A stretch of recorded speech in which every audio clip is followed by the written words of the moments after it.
eres mi Señor, ningún bien tengo fuera de ti. En cuanto a los santos que están en la tierra, ellos son los nobles en quienes está toda mi delicia. Se multiplicarán las aflicciones de aquellos que han corrido tras otro Dios. No derramaré yo sus libaciones de sangre, ni sus nombres pronunciarán mis labios. El Señor es la porción de mi herencia y de mi copa. Tú sustentas mi suerte.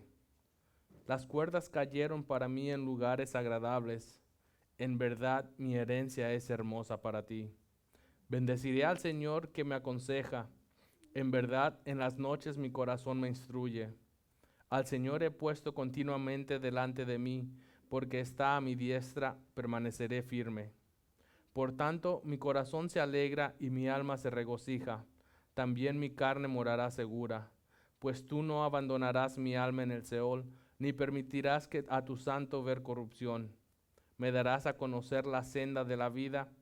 En tu presencia hay plenitud de gozo. En tu diestra deleites para siempre. Oramos.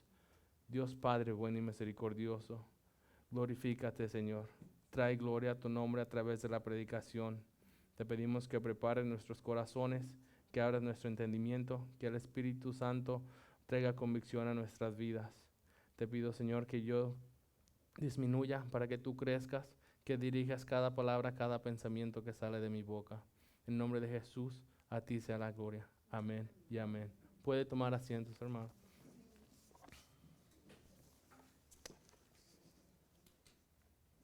Esta mañana vamos a estar hablando sobre una confianza verdadera. Y permítame preguntarle, ¿en qué confía usted? ¿En qué está puesta su confianza? ¿Es su confianza una confianza circunstancial, basada en las circunstancias? ¿Una confianza condicional? Se han realizado varias encuestas tratando de identificar en qué confía la gente. Una encuesta realizada en noviembre del año 2020 muestra que el 42% de la población de Estados Unidos confía en el gobierno. Esto aumentó 3% de los resultados de noviembre del 2019. Otra encuesta realizada en el verano del 2020 mostró que en Estados Unidos el 39% de las personas encuestadas creen que no se puede confiar en las personas. El 58% de las personas cree que sí se puede confiar en las personas. Una tercera encuesta trató de identificar en qué profesión se le tiene más confianza. Las profesiones en los primeros 3 lugares fueron los farmacéuticos, los enfermeros y los doctores.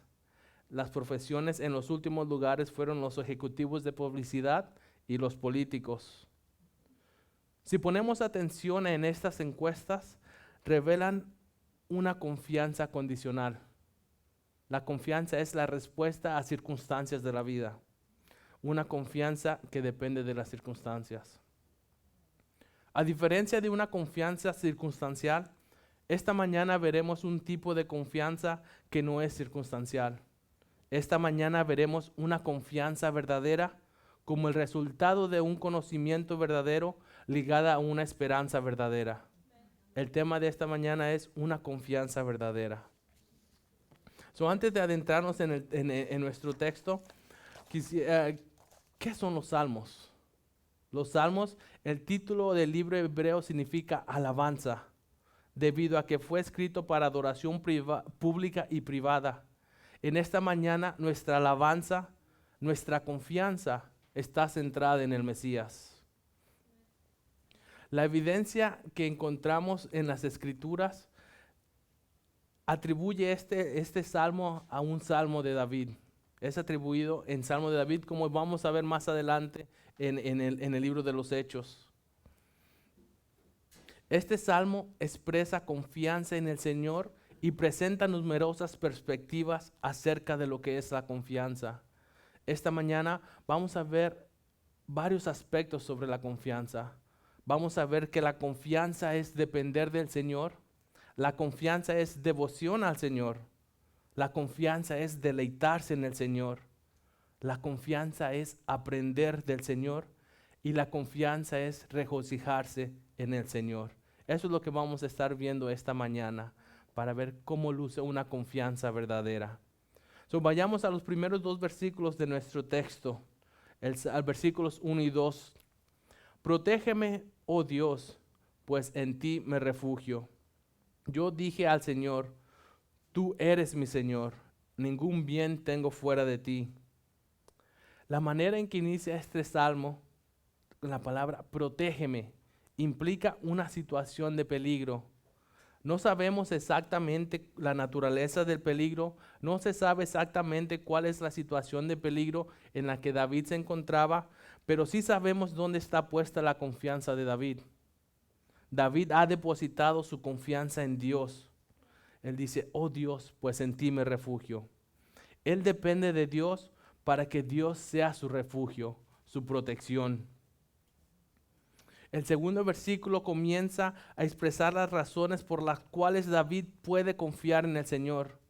Razones por las cuales puede refugiarse en Dios.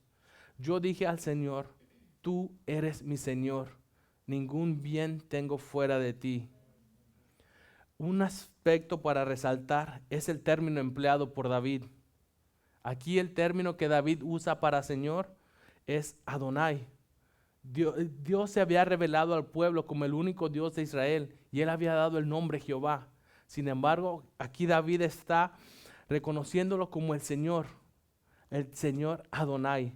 Y este término se refiere a Dios de Israel reflejando su autoridad, que Él es todopoderoso, que Él está en control de todo. Eso es lo que le permite decir a David, ningún bien tengo fuera de ti, aún en medio de esa circunstancia de peligro que él se encontraba. A pesar de esa circunstancia en la que David se encuentra, David reconoce que no hay bien fuera del Señor. Esto muestra una dependencia completa del Señor. La confianza es depender del Señor completamente. Muestra una confianza no circunstancial. Recordemos, las circunstancias de David es un peligro le acecha. Sin embargo, él depende completamente del Señor.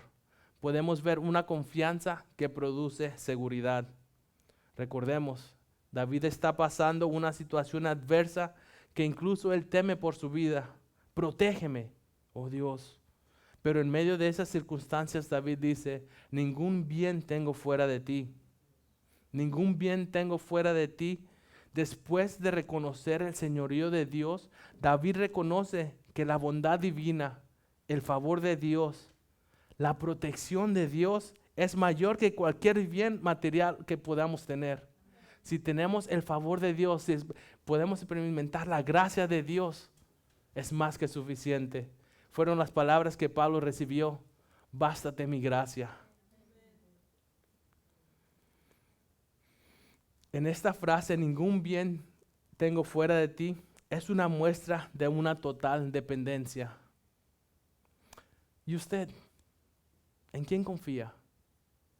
¿Su confianza en el Señor se manifiesta en su dependencia en Él? Cuando las cosas no van de acuerdo con sus planes, de acuerdo con sus anhelos, puede ver más allá de sus metas, planes y anhelos personales y puede reconocer y someterse a la autoridad del Señor. ¿Depende usted completamente del Señor? Permítame ser un poco más directo. Cuando un ser querido ha fallecido, su confianza en el Señor le lleva a depender de Él en medio del dolor.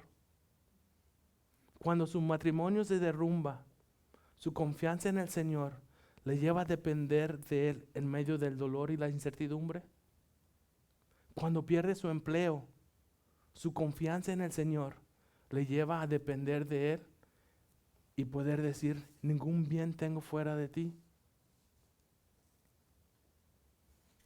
Un comentarista dice, la confianza no podrá resolver todos los problemas de la mente, pero imparte serenidad y paz al corazón que descansa en la seguridad de que allí donde Dios actúa como guía, todo está bien. No importa la circunstancia, por más difícil que sea, si el Señor está conmigo, si el Señor está con usted, todo está bien. La confianza es depender del Señor. Pero la confianza también es devoción al Señor. Los versículos 3 y 4. En cuanto a los santos que están en la tierra, ellos son los nobles en quien está toda mi delicia. Se multiplicarán las aflicciones de aquellos que han corrido tras otro Dios. No derramaré yo sus libaciones de sangre, ni sus nombres pronunciarán mis labios. La confianza es depender del Señor, pero la confianza también es devoción al Señor. Devoción es sentimiento y actitud de profunda reverencia, veneración al único Dios verdadero. ¿Quiénes son los santos? En cuanto a los santos que están en la tierra, dice David. ¿Quiénes son los santos, los nobles que están en la tierra? El Salmo 101 en el versículo 6 nos ayuda a entender a quién se refiere estos santos. Salmo 1 versículo 6 dice, mis ojos estarán sobre los fieles de la tierra. Los fieles de la tierra para que moren conmigo. El que anda en camino de integridad me servirá. Los santos, los nobles, son aquellos que son puestos aparte, el pueblo escogido por Dios. Y David ha entendido que es con quien debe andar. Una muestra de devoción al Señor es rodearse por el pueblo de Dios. Justamente si usted estuvo en la escuela dominical, el pastor nos dio una gran overview, un tema bien, una perspectiva bien amplia de lo que es la membresía de la iglesia. Y aquí vemos que uno de los beneficios o los anhelos, la manera en que David expresa su devoción es rodearse por el pueblo de Dios. Como miembros de una iglesia, el rodearnos los unos por los otros, el amarnos los unos a los otros, el servirnos los unos a los otros, muestra nuestra confianza, nuestra devoción al Señor. ¿Quién lo está rodeando a usted? ¿Por quién está siendo rodeado? ¿Quién está siendo de influencia en su vida? El carácter de Dios se da a conocer por medio de su pueblo, de sus seguidores. El pueblo de Dios debe ser una nación santa que testifica, que anuncia el poder de Dios a las naciones vecinas. Esa fue la tarea que se le fue asignada a la nación de Israel. Una nación de reyes y sacerdotes que testificaba del poder de Dios a las naciones paganas. Ahora la iglesia, nosotros tenemos esa misma tarea, anunciar las buenas nuevas de salvación a las almas que necesitan venir y ser salvas. ¿De quién usted se está rodeando? ¿Quién está siendo de influencia en su vida? Si usted es creyente, usted le pertenece a Cristo, no se pertenece a sí mismo. El pertenecer a Cristo, al pertenecer a Cristo, usted tiene una responsabilidad de testificar, de reflejar el poder de Dios, la santidad de Dios en los lugares en que el Señor le ha puesto. Vemos aquí que David expresa santos. ¿Qué significa ser santo? Cuando decimos que el Señor es santo, significa que Él está separado. Él está separado. Nosotros, al ser imitadores de Cristo, no hemos llegado a ese estado de santidad perfecta, pero somos un pueblo escogido por Dios para alabanza de su gloria, para testificar las buenas nuevas de salvación. ¿Refleja eso nuestra vida? Nuestra confianza y devoción al Señor se refleja en la manera en que nos amamos, la manera en que influenciamos a los que nos rodean. Recordemos, le pertenecemos a Cristo, no nos pertenecemos a nosotros mismos. Por lo tanto, debemos vivir una vida de devoción al Señor. Debemos dar testimonio de la verdad en la esfera de influencia que el Señor le ha dado a cada uno de nosotros. Cada uno de nosotros tiene una esfera de influencia, ya sea en nuestros hogares, con sus hijos, con sus cónyuges, con sus padres, con sus hermanos. Otra esfera de influencia, nuestros trabajos, con nuestros jefes, con nuestros colaboradores, en nuestra comunidad, con nuestros vecinos.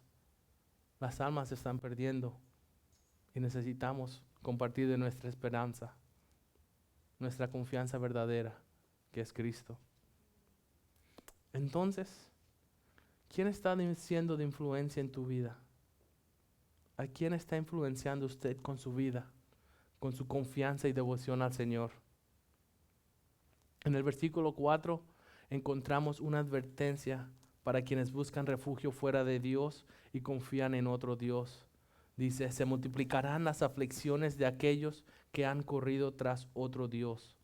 No derramaré yo sus libaciones de sangre, ni sus nombres pronunciarán mis labios.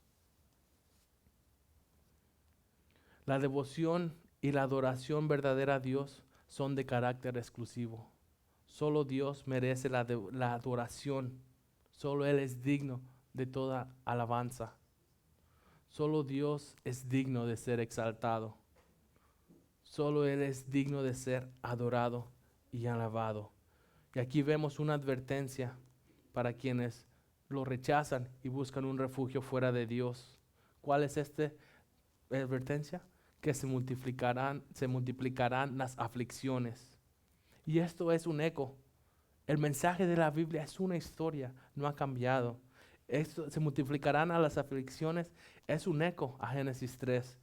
En Génesis 3, versículo 16, después del pecado, una de los resultados, de las consecuencias de la desobediencia del hombre, el Señor le dice, a la mujer dijo, en gran manera multiplicaré tu dolor.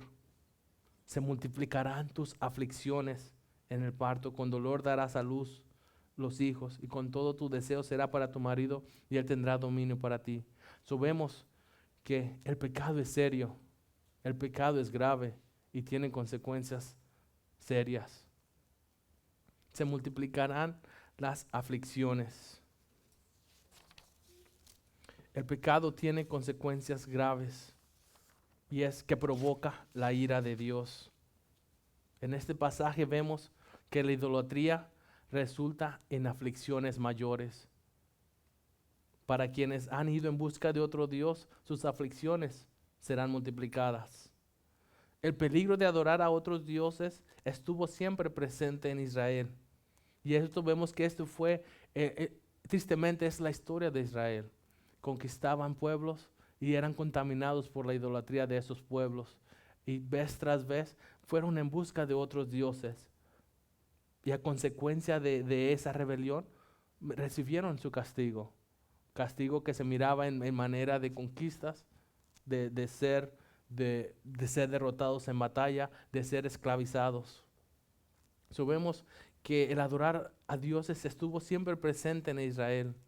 Y los salmos enfatizan que los poderes y se atribuyen a los dioses paganos. Toda esta adoración que el pueblo le estaba dando a esos otros dioses, solo hay una persona digna de recibir toda adoración, toda gloria. Y ese es Jehová, Dios, el Dios Todopoderoso. Solo Dios es digno de ser adorado. Solo Él merece nuestra devoción. El pecado de la idolatría será castigado. Las aflicciones de quienes se desvían de la verdad tras otros dioses sufrirán las consecuencias de su desobediencia. Vemos aquí que David ha hecho una decisión consciente. Hay una disposición de parte de David de no participar de quienes siguen a otros dioses. Él dice, no participaré en sus libaciones, en sus ritos, en sus sacrificios. No pronunciaré ni siquiera el nombre de esos dioses.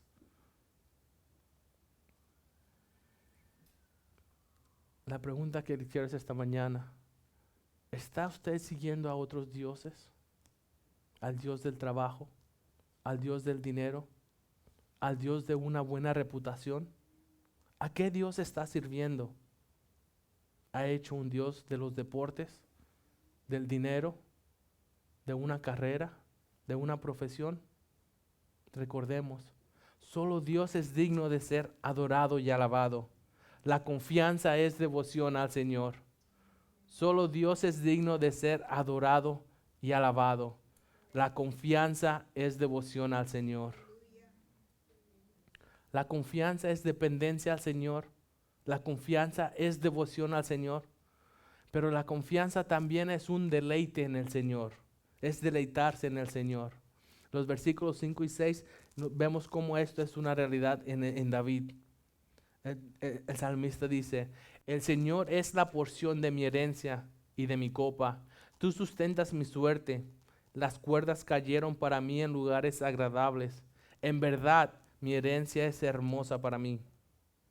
Aquí el vocabulario empleado en estos versículos presenta la idea de que la vida es un Dios, es un don de Dios. Todo lo que tenemos es gracias a la misericordia de Dios. La vida en sí es un don de Dios. Las expresiones como porción, el Señor es la porción, herencia, la porción de mi herencia y de mi copa, lleva esta connotación de que toda la vida en su totalidad, cada aspecto de nuestra vida es un regalo de Dios, es un don de Dios. Por eso la confianza es deleitarse en ese don que hemos recibido. En una herencia, quien hereda, ¿qué es lo que hace el heredero? Es solo recibidor de algo que ha sido reservado para la persona. En este sentido, David entiende que su vida no le pertenece a él, sino que es algo que ha recibido de Dios. Todo lo que tenemos en nuestra vida es un don de Dios. El reconocer que su vida no le pertenece a él mismo le permite deleitarse porque sabe en quién él ha confiado. Sabe en quién él se ha refugiado y encontrado refugio. Dios, Señor, Todopoderoso, digno de toda alabanza, majestuoso, grande, omnipotente, omnipresente, santo, recto, justo. Ese es el Dios en que David está confiando. Y esto le permite a él depender completamente aún cuando su vida se ve acechada por el peligro de muerte. El reconocer que su vida no le pertenece a él mismo le permite deleitarse porque sabe en quién ha él confiado. ¿Sabemos en quién hemos confiado? ¿Sabe quién usted sabe quién está en control de su vida? ¿Cree usted que es dueño de su propia vida y de su propio destino? Todo lo que somos, todo lo que tenemos es gracias al Señor. En el versículo 1 David expresó esta gran verdad, que ningún bien tengo fuera de ti.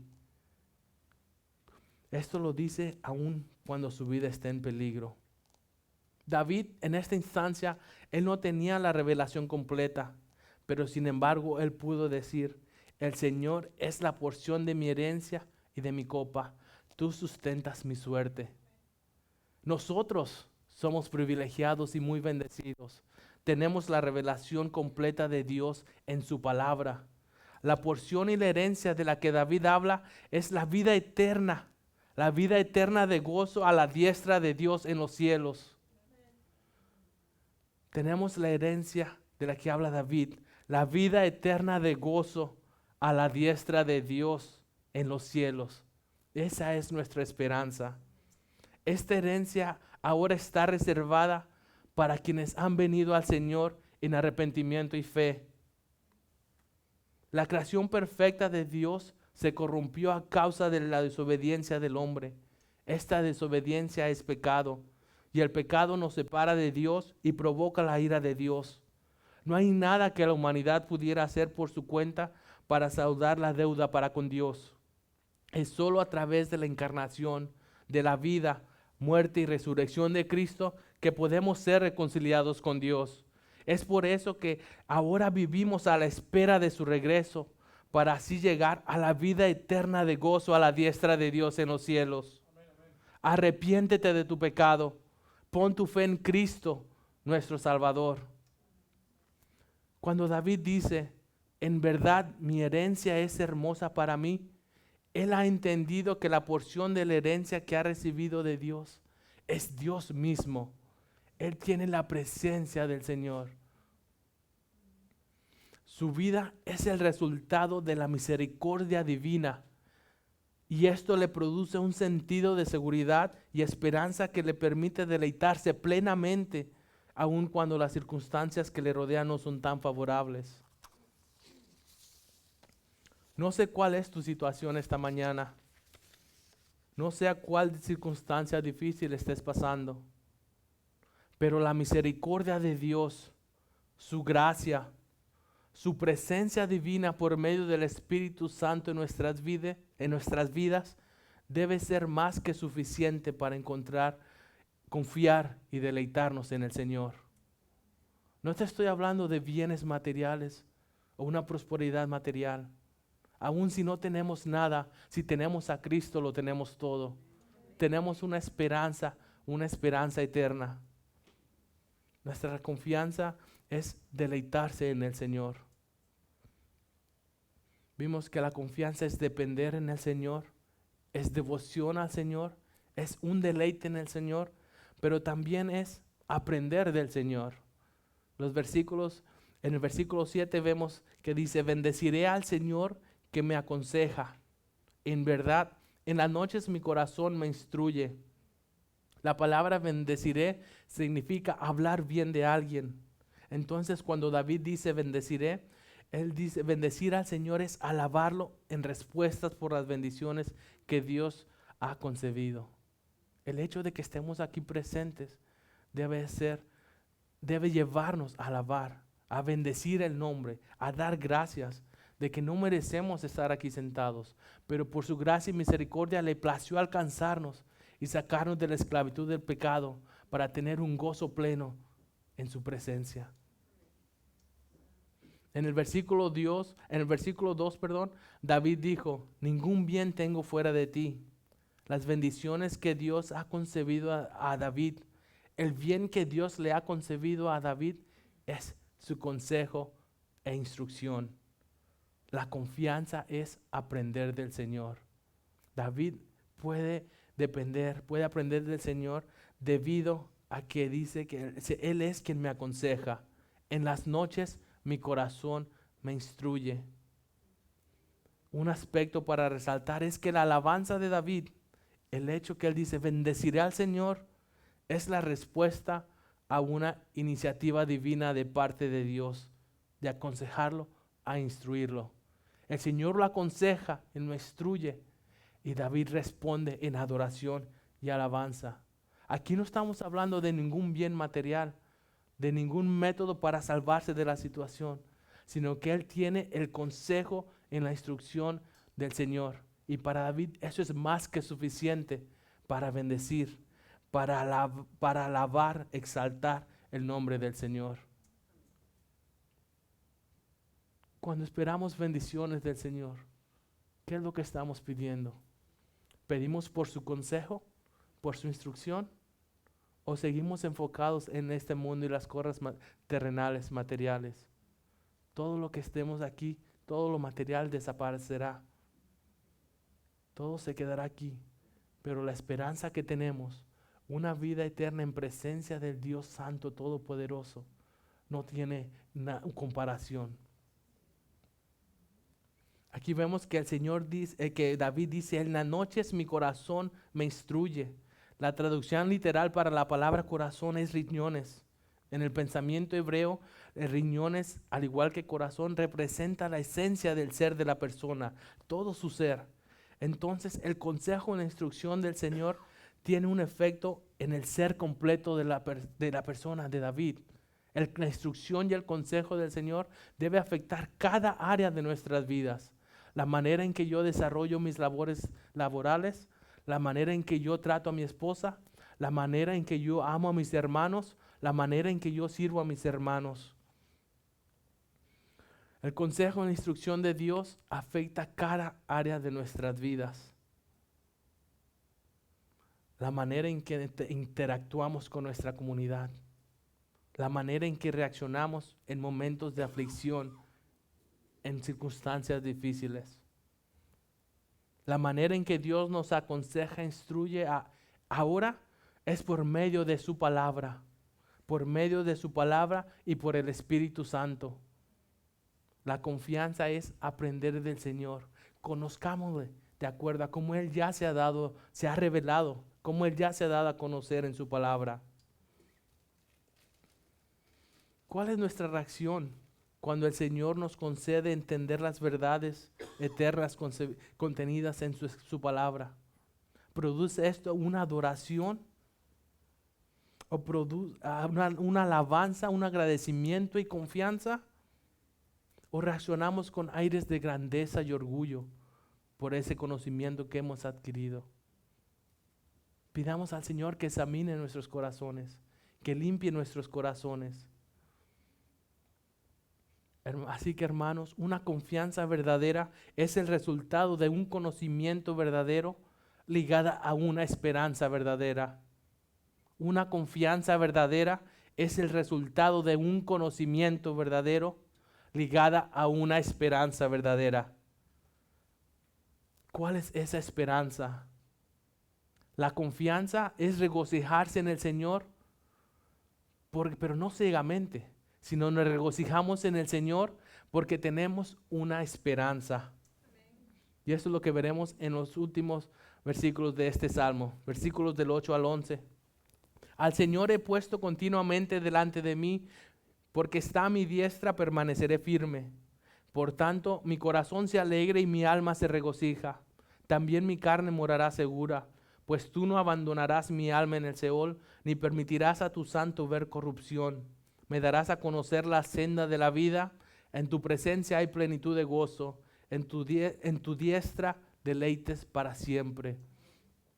David concluye este salmo regocijándose, presentando alabanza y gratitud. Y podemos ver que el regocijo de David es completo. Corazón, alma y carne son representantes de todo el ser. Aquí vemos sus sentimientos, su intelecto, su físico, todo el ser completo. Él se está deleitando en el Señor, se está regocijando en el Señor. David tiene un gozo completo que ni aún la muerte puede detener. Las palabras finales de David en este salmo son una referencia que sobrepasan los límites de la muerte. Él dice que me darás a conocer la senda de la vida. Y aquí la senda de la vida no se refiere solo a la meta, nuestro destino final. La senda de la vida es el sentido de comunión íntima con Dios. Esta intimidad es para siempre. Pero ¿cómo podemos gozar de esta intimidad cuando nuestro cuerpo va a morir? ¿Cómo es esto? Bueno, hermanos, aquí hay algo que debemos que entender. Hay algo más que está sucediendo aquí. Las palabras que encontramos en esta sección son tipológicas. Es cierto que la aplicación inmediata de este salmo es para David y los santos del Antiguo Testamento. Eso es cierto, como hemos visto. Pero este salmo se refiere a la liberación y la amenaza inmediata de la muerte, pero apunta proféticamente al Hijo de David, a quien el David histórico reflejó y anticipó. Todo lo que encontramos en las Escrituras tiene un propósito principal: apuntarnos de una u otra manera a Cristo, a Jesucristo, el principaje personal de la historia. Tanto Pedro como Pablo reconocieron a Jesús como el cumplimiento final de este salmo. En su primer sermón, Pedro, en Hechos capítulo 2, cuando se levantó y Dios predicó su primer sermón, Hechos 2, capítulos 2, versículos del 25 al 32, porque David dice de él: veía siempre al Señor en mi presencia, pues está a mi diestra para que yo no sea conmovido. Por lo cual mi corazón se alegró y mi lengua se regocijó, y aún hasta mi carne descansará en espera. Pues tú no abandonarás mi alma en el Hades, ni permitirás que tu santo vea corrupción. Me has hecho conocer los caminos de la vida, me llenarás de gozo con tu presencia. Hermanos, del patriarca David os puedo decir confiadamente que murió y fue sepultado. Y su sepulcro está entre nosotros hasta el día de hoy. Pero siendo profeta y sabiendo que Dios le había jurado sentar a uno de sus dientes en su trono, miró hacia el futuro y habló de la resurrección de Cristo, que no fue abandonado en el Hades, ni su carne sufrió corrupción. A este Jesús resucitó Dios, de lo cual todos nosotros somos testigos. Esto fue lo que Pablo dijo en su primer sermón, dándonos a conocer lo que está pasando aquí en el Salmo 16. El apóstol Pablo hace una declaración similar en Hechos capítulo 13, versículos 35 al 39. En su primer discurso en Antioquía de Pisida, él dice: por tanto, dice también en otro salmo, no permitirás que tu santo vea corrupción, porque David, después de haber servido el propósito en su propia generación, durmió y fue sepultado con sus padres y vio corrupción. Pero aquel a quien Dios resucitó no vio corrupción. Por tanto, hermanos, sabed que por medio de él os es anunciado el perdón de los pecados, y que todas las cosas de que no pudiste ser y que de todas las cosas de que no pudiste ser justificado por la ley de Moisés, por medio de él, todo aquel que cree es justificado. David murió y permaneció en la tumba. Este salmo fue cumplido solo por Cristo. El Cristo no se quedó en la tumba, sino que venció a la muerte y resucitó para ser las primicias de todos los que duermen. Esto es lo que Pablo enseña en su primera carta a los Corintios, en el capítulo 15. En los versículos 20 y 22, Pablo dice: mas ahora Cristo ha resucitado de entre los muertos, primicias de los que durmieron, porque ya que la muerte entró por un hombre, también por un hombre vino la resurrección de los muertos. Porque así como en Adán todos mueren, también en Cristo todos serán vivificados. La resurrección de Cristo es el acontecimiento más importante de la historia. La resurrección de Cristo aporta pruebas irrefutables de que Jesús es quien dijo ser el Hijo de Dios. La resurrección no solo fue la mayor confirmación de su deidad, también valida las Escrituras que anunciaron su venida y su resurrección. En su resurrección, Jesús ratificó las afirmaciones que Cristo mismo hizo de que Él sería levantado al tercer día. Juan capítulo 2, versículos 19 al 21, dice: Jesús respondió y les dijo: destruid este templo y en 3 días lo levantaré. Entonces los judíos dijeron: en 46 años fue edificado este templo, ¿y tú lo levantarás en 3 días? Pero él hablaba del templo de su cuerpo. Marcos 8:31, Marcos 9:31 y Marcos 10:34 vemos las palabras de Jesús anunciando su resurrección. Hermanos, sin la resurrección no tenemos un Salvador. No hay salvación y ninguna esperanza de vida eterna. Como dijo Pablo, nuestra fe sería vana y el poder vivificante del Evangelio sería completamente eliminado. Pero sabemos que Jesús sí resucitó, que no permaneció en el Seol, que no vio corrupción. Jesús resucitó y ahora está a la diestra del Padre intercediendo por nosotros. Romanos 8, en el versículo 34, Pablo, escribiendo a la iglesia en Roma, dice: ¿quién es el que condena? Cristo Jesús es el que murió, sí, mas aún el que resucitó, el que además está a la diestra de Dios, el que también intercede por nosotros. Hermanos, permítame hacer una aclaración. La razón por la cual podemos confiar de la manera que se ha expuesto esta mañana es porque Cristo intercede por nosotros. Por nuestras propias fuerzas no podemos hacerlo. Caemos en una confianza circunstancial que depende de las circunstancias. Es a través de que el Señor intercede por nosotros que podemos llegar a una confianza verdadera. Por nuestras propias fuerzas, nuestra confianza es condicional, circunstancial. Pero como Cristo cumplió las palabras de este salmo, ahora es posible que nosotros hagamos de este salmo nuestra propia oración, nuestro propio canto de confianza. La vida cristiana solo se puede vivir por medio de Cristo y por el Espíritu Santo que ahora habita en nosotros, capacitándonos para una vida que glorifica al Padre. Si no has puesto tu confianza en Jesús, si no te has arrepentido de tus pecados, estás bajo la ira de Dios. Pero su amor, su bondad, su favor, su gracia y misericordia son mayor que cualquier pecado. Da la espalda a tu pecado.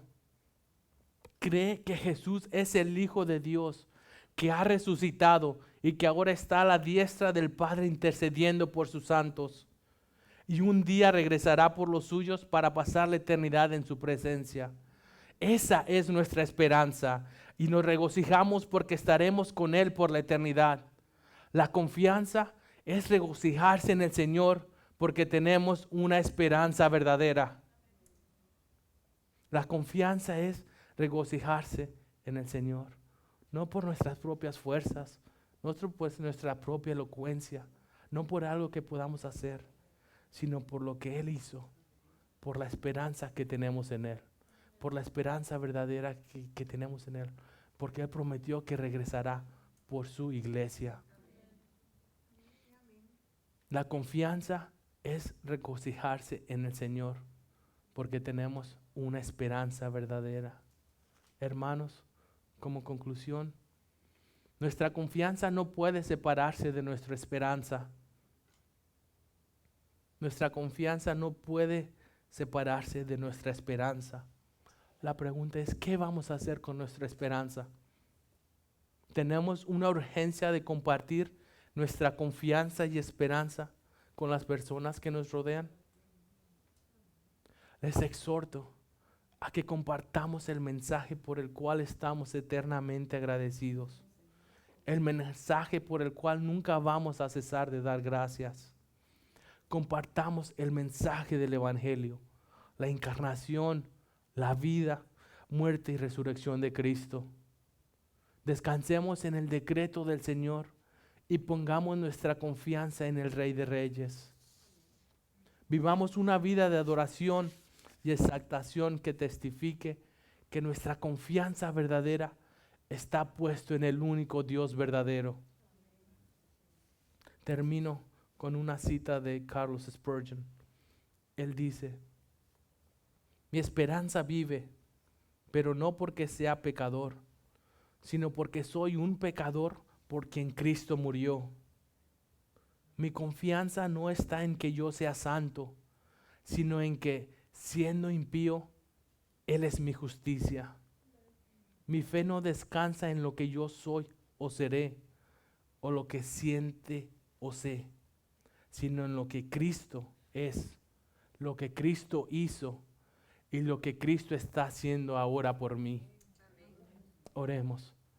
Dios Padre, bueno y misericordioso, gracias Señor, gracias por tu presencia en nuestras vidas. Ayúdanos a confiar plenamente en ti, Señor, a deleitarnos en ti, en darte devoción, alabanza, exaltación a ti, Señor. Ayúdanos a aprender de ti, de tu palabra, y sobre todo, ayúdanos a regocijarnos en la esperanza verdadera que tenemos, Señor. Glorifícate en nuestras vidas, Señor. En el nombre de Jesús. Amén. Amén.